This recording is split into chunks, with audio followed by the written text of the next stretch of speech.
Last week, everyone was sure that the 2023 grid was almost complete, and in a mere 7 days, everything has turned upside down. What started with Vettel's announcement of his retirement eventually resulted in Alpine announcing a new driver for 2023 without the driver even knowing he would have been announced. Alpine released a press statement in which they confirmed young hotshot Oscar Piastri as an Alpine driver for the 2023 grid, but Piastri denies this fact. What an incredible turn of events, as Piastri looked destined for a seat at Williams. So what will happen now? Let's dive in. Do you think Piastri will drive for Alpine in 2023? Let us know in the comments below.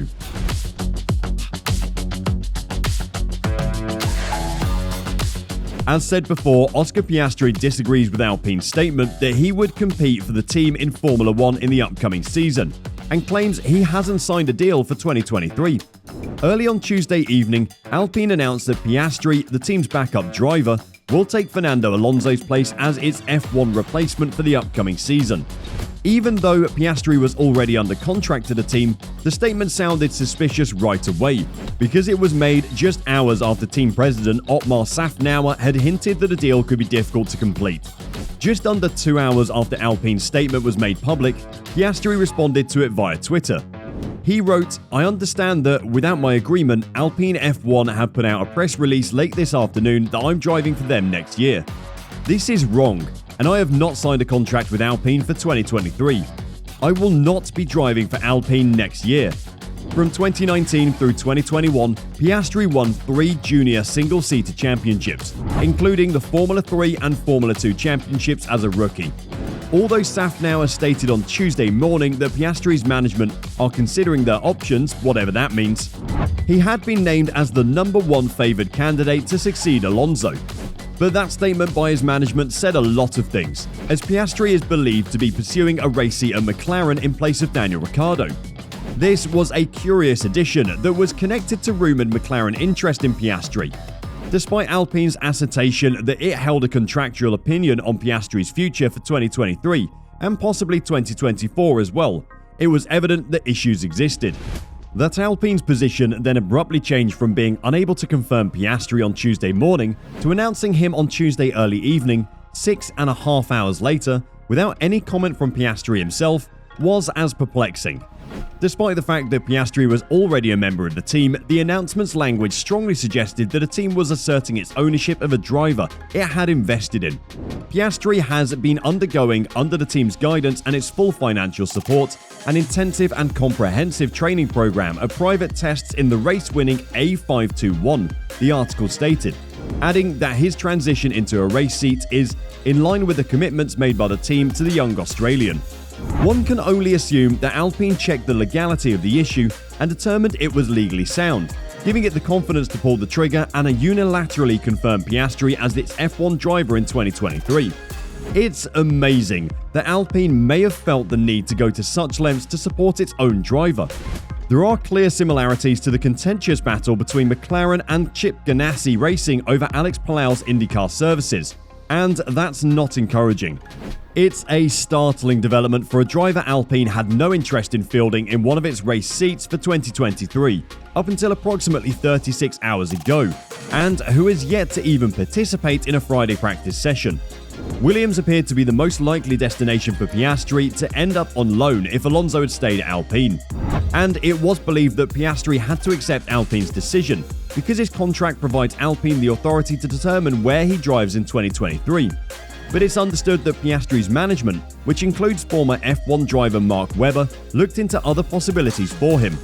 In particular, Webber was eager to investigate the idea of replacing Daniel Ricciardo at McLaren with Piastri. Additionally, McLaren is rumoured to be receptive to the possibility of Piastri, while publicly stating that Ricciardo is its top priority. Ricciardo must make an extremely clear decision regarding whether he will quit the team early, by choice or with a payoff, or complete his contract. What might make this possible? It's strange that things have advanced to the point where Piastri's management thinks he can be forced onto another team if there was a clear contract in place. Alpine obviously believes there was. It has long been believed that Alpine needed to secure a drive for Piastri by a specific date in order to prevent the onset of free agency. Has that time already passed? then Piastri had the option to search elsewhere. Would Alpine still have the right of first refusal if it could offer him a racing seat, which it does today, even if he was allowed to pursue some sort of pre-contract? Piastri's options have changed as a result of the Alpine race seat being on the table. The issue is if his contractual condition has changed as well. Piastri is its driver, and Alpine is of the opinion that this is not the case. It's unclear why Alpine felt the need to act in this way rather than simply waiting or acting everything out in private. However, Alpine appeared to be having trouble moving forward with Piastri's management during the height of the apprehension following the Alonso news, and it was implied that Webber was not responding to emails or texts. Perhaps as a result, Alpine went on the attack earlier that day, effectively calling out its young driver and his management group in an effort to drive them away.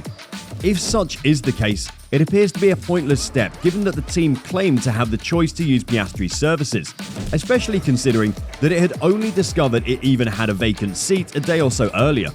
Perhaps a hasty attempt to prevent a repetition was motivated by the way Alonso's defection left Alpine reeling, and the manner of the secrecy behind it. Whatever the reason, Alpine's desire to exert control over the Piastri situation was evident. It has now. Oscar Piastri now has a racing seat for Alpine in 2023, and while he now finally had his desired seat, he expressed his feelings of not wanting it. But is he in a position to turn this offer down? Only time will tell. There is another party being dragged out along with the massive Formula 1 contractual dispute that Alpine and Oscar Piastri are giving us a front row view of. The result of a remarkable and brutally public argument is clear. If Piastri's group gets its way, he will take Daniel Ricciardo's seat at McLaren. If he and his management team were not pursuing another one and highly convinced they will win it, they would not go to fight with Alpine and forego a guaranteed race place for the F1 in 2023. It follows from this that Piastri's management must have, or believe it has, something extremely solid in place with McLaren. It is evident that Piastri has been told it is acceptable to publicly criticize his current employer. Without a safety net, doing so would be incredibly irresponsible. What about McLaren though? There are two possibilities in this case. Supposing Piastri's trust is not seriously mistaken, either Ricciardo has informed McLaren that he is, in fact, preparing to leave Formula 1, or that he is willing to exercise his option to terminate his contract early, and those discussions have started, enabling McLaren to hold informal discussions with Piastri's representatives, and perhaps even reach an understanding in principle. Or, McLaren may have set up Piastri as Ricciardo's replacement behind his back, with the goal of doing whatever is necessary to persuade, read that as pay, Ricciardo to resign. To be fair, the latter would appear quite on McLaren, untypical of Andrea Seidel for sure. The intention of McLaren to keep its approach a secret has been destroyed in this brutally public conflict, provided it is as involved as Piastri's actions suggest. Think of McLaren, which appears to be involved in two distinct instances of two teams lay claim to one driver. It is a more active participant in the other. Hours after Chip Ganassi Racing claimed it had exercised a 2023 contract option on IndyCar champion Alex Palou, McLaren said it had signed Palou. Reasonably, McLaren has not yet provided any updates. The Palou incident is more likely a useful example of why. It would be best not to claim a driver who appears to be extremely close to suing his existing company. In this extreme case of silly season mischief, McLaren is a mute and unwilling participant, but it nonetheless takes part. If a spot at McLaren isn't guaranteed, Piastri will only have Alpine to shoot for. However, McLaren must ensure Ricciardo's departure in order for that to happen. And as we've stated the entire time, Ricciardo has the opportunity to break that partnership early. So in order to sort out the Piastri-Alpine situation, we must once again focus on Ricciardo and his situation at McLaren. So what started as the retirement of four-time world champion Sebastian Vettel had turned into another epic episode of F1 silly season in the driver's market. And we're sure that this episode will take a while to resolve. So grab your popcorn, we're in for a ride. Where do you think Piastri will end up? Or will he stay without a seat because he has most likely burned his bridges at Alpine? And if Ricciardo isn't leaving McLaren, there is no seat for him to fill. Let us know your thoughts in the comments. Make sure to like the video if you've enjoyed it and subscribe to support our channel.